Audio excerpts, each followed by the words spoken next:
The Chaos Idolator escorts fired upon the orbital city, attempting to clear the space above the planet for the Exterminatus vessels. When they were done, the city's shields were only working at 20% capacity. The Infidel in the squad turned its weapon batteries to the Suan Nook, but its weapons were ineffective.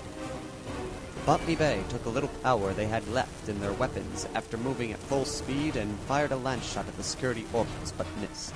The Nemesis and the Loki opened fire on the Savan-Va, dropping their shields and crippling the vessel. The Barabbas and Helter Skelter scrambled fighters and bombers to prepare to make attack runs, hoping to catch them off guard as they tried to come about to defend Doran'Por.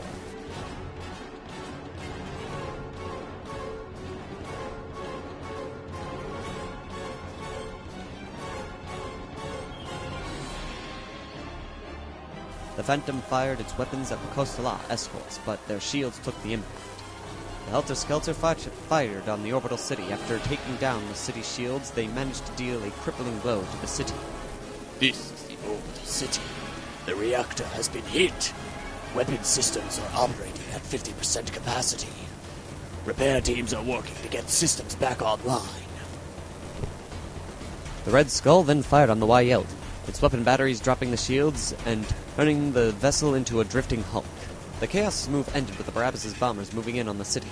The Nebuchadnezzar's fighters went into screening position with the Nemesis, making it almost impossible to get any ordnance attack in on the vessel. The Helter Skelter's fighter-bomber wave went in and attacked the orbital city. Because the orbital city's weapon systems were at half strength, they were only able to destroy the fighters protecting the bombers. When the bombing runs were done, the orbital city was left crippled. The Tau bombers then made their attack runs, two advancing on the Botany Bay. One managed to get through its turrets' defenses, but caused only minimal damage. The ones on the other side of the sector attacked the Loki, but were also only able to do minimal damage to the vessel. And the orbital city's crew were still trying to get the weapon systems back to full power. The Savan-Va attempted to reload its ordnance, but failed due to its expenditure of all its ordnance supplies. Unable to give any more orders during the round due to interference, we proceeded to make our move. The Wyeldi drifted across the battlefield. Looking at its trajectory, we could tell that it was eventually going to be lost in an asteroid field.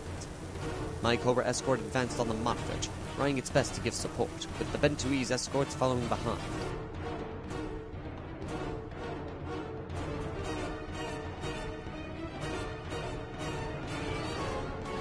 The Kostala's escorts made a beeline for Doran'Por. At this point, the best option was to get as many ships into low orbit as possible to intercept the Exterminatus vessels. The Kostala advanced forward, getting behind the Helter Skelter and the Conquest, while the Savan-Va began its lower orbit entry.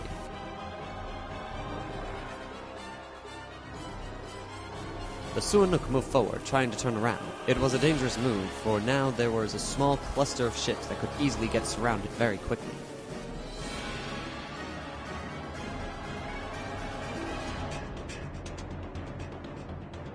The Cobra escorts attacked the monitor, but missed. The Bentui's escorts tried to get a lock-on, but the ship was too far out of range. The Kostala first engaged the Conquest, but was unable to hit. The Suanuk made an attempt to fire at the Infidel that was just on the edge of their side arc, but due to the angle was unable to hit. The Kostala's escorts then fired on the Infidel as well, dropping its shields. The orbital city attacked the Nemesis. Despite visual interference from firing at the sun's edge of the sector, they managed to hit the ship, but their shields absorbed the attack. Tau security orbitals then fired on the Idolators, destroying both of them. They then fired on the Infidel, destroying it as well. Slowly we were thinning their numbers. The Chaos bombers then moved in on the orbital city. Unfortunately for us, the bombers just managed to reach the city without coming into contact with the debris floating around it. And with its systems running on almost no power, it was only able to knock out one squadron of bombers within the wave. But thankfully for us, they only did minimal damage to the city. This is the orbital city. The reactor has been repaired. Power output up to 50%. The Monitor and the Conquest prepared to go all ahead full, while the Helter Skelter reloaded its ordnance. But a transmission interference prevented the order from getting through, making it impossible to do any more transmissions for the time being. The Botany Bay moved into the gravity well of Doran'Por and began its entry into low orbit, followed closely behind by the Nemesis.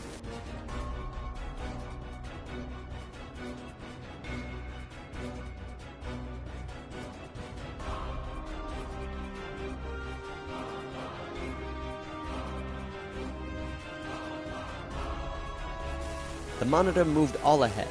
It took a big risk here as it was forced to cut right through an asteroid field, just managing to pass through unscathed, and proceeded with its entry into low orbit. The Conquest, then bringing all power to the engines, rushed right past the remaining Tau ships and proceeded to enter low orbit, followed by the Loki, leaving the Nebuchadnezzar behind.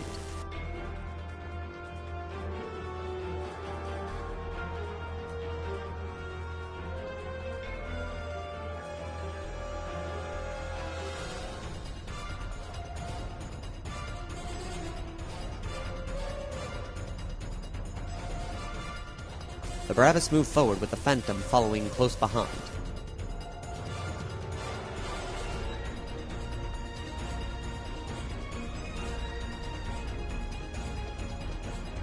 The Red Skull moved forward, coming up right behind the Costa. The Helter Skelter then proceeded forward, getting the orbital city, the Suanuk, and the Costala's escorts into its firing arcs. I could only imagine what the skies over Doran'Por looked like right now. The Red Skull fired on the Costala, crippling it. After all the firing was done, the Costala was down to its last legs. One more hit and the ship would be lost. The Phantom's captain gave orders to ignore the Tau escorts to fire on the orbital city instead. After unleashing all its weapons, the city's shields were down to 50% capacity. The Nebuchadnezzar then fired on the city, and thankfully the shields held. The Helter Skelter attacked the Costala escorts. Since it was unable to break through their shields, it turned its lance batteries on the Suanuk, knocking out their shields. The Barabbas opened fire on the Costala's escorts, taking down their shields. And then the Barabbas fired what it had left at the Suanuk, but thankfully only did minimal damage. It was time for us to push back, and pray that we could turn the tide. This is the Justice, reporting in. We have entered the sector. Sorry we're late. Better late than never, Justice. Now let us rain the Emperor's wrath upon these traitors. This is the Bentui reporting in. Lynu Yun, can you read me? Loud and clear, Bentui. Prepare for combat. Doran'Por needs you now. For Tau! With reinforcements now here, we pressed forward to try and take out the Chaos Fleet. The Suanuk reloaded its ordnance, while the Bentui proceeded with its entry into lower orbit, and the Justice advanced to give support to the remaining Tau vessels that remained outside of the gravity well of Doran'Por. The YLD continued to drift across the battlefield as the Costala escorts moved into lower orbit. The Suanuk closed in on the Helter Skelter, while the Costala advanced, trying to get in range of Doran'Por. The Cobra escort moved ahead, preparing to give support to the Justice if needed, with the Bentui's escorts coming alongside the Red Skull. In lower orbit, the Savanva moved in to get a better firing arc on the Chaos ships in the middle of their entering low orbit. The ground defenses unloaded their payload in preparation for the incoming Chaos ships, hoping to stop them in their tracks, while the Savanva fired at the Conquest, but missed. The Suanuk and the Costala fired at the Helter Skelter, but could only do minimal damage to the vessel.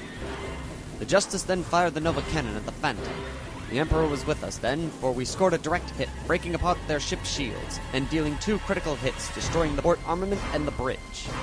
The orbital city and the security orbitals fired upon the Helter Skelter. After dealing multiple critical hits to the vessel, all that was left was a blazing hulk drifting in space. Our movement ended with the ground defense's ordnance making their way forward, setting up the last line of defense for Doran'Por. It seemed the reinforcements were able to give us the fighting chance. Doran'Por might just still be saved.